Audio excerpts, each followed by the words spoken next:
Banyak banget ya orang mengartikan kasih itu berbeda-beda.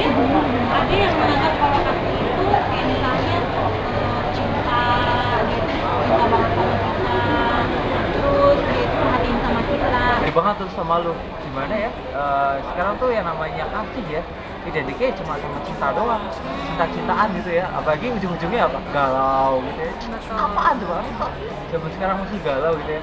Kalau menurut lu sendiri gimana? Aku sih ya kayak yang aku lihat juga ya dengan teman-teman aku, jadi mereka tuh ngertiin kasih itu ya waktu mereka diberi hadiah aja kayak gitu, waktu ada orang lain memperhatikan mereka dan nggak pernah mengerti juga kayak gitu bahwa mereka pun harus mengasihi juga sebenarnya. Jadi harusnya kan ada timbal balik kayak gitu.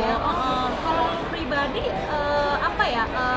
Menurut lu kasih itu apa sih? Ya bahwa kasih itu ya tidak hanya diberi kayak gitu, tapi waktu kita juga bisa memberi hal, kita memberi materi kayak gitu, waktu, pikiran, tenaga juga. ya. Terus ya waktu kita juga bisa ini ya kayak gini lah kayak gitu, kita bisa sharing satu sama lain, lepas kayak gitu. Kasih itu ya, kalau kita ngomong kita mengasihi orang lain ya, kita harus bisa melayani dia gitu. Jadi nggak cuma speak doang kasih, tapi kita nggak pernah melayani. Kita apa ya, ibaratnya tuh kita there lah ya buat mereka. Jadi kasih itu nyata gitu. Jadi bukan cuma sekedar omongan belaka. Kalau lu sendiri gimana kok? Kalau gue pribadi ya, yang membuat saya belajar tentang kasih dan gue mengerti tentang kasih itu di saat saya melihat dan kasih yang mati di kayu salib, dia rela memberikan hidupnya hanya untuk menebus dosa saya, dan gue melihat dari itu Tuhan begitu besar dan begitu mulianya kasih yang kamu punya. Di situ aku menyadari untuk ternyata aku mengasihi kasih yang sesungguhnya itu di saat kita tidak mementingkan diri kita sendiri. Tuhan udah mengasihi saya.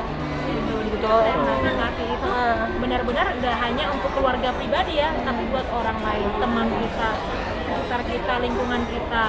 Kita benar-benar orang yang mengenal Tuhan. Gue setuju banget. Setuju banget tuh. Kalau misalkan untuk sharing sendiri, gimana Vin cerita sih?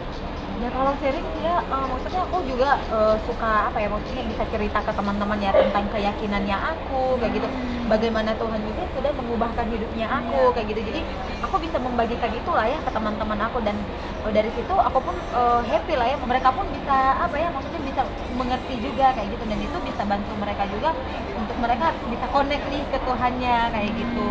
Kalau aku sendiri aku cerita apa adanya, yang penting ya aku mengasihi mereka nih dengan cerita keyakinannya aku. Tanpa membedakan. Ya aku nggak melihat latar belakang lah ya. Jadi aku pun mendefinisikan kasih itu ya waktu aku tidak melihat orang itu ya dari latar belakangnya dia kayak gitu, dari status.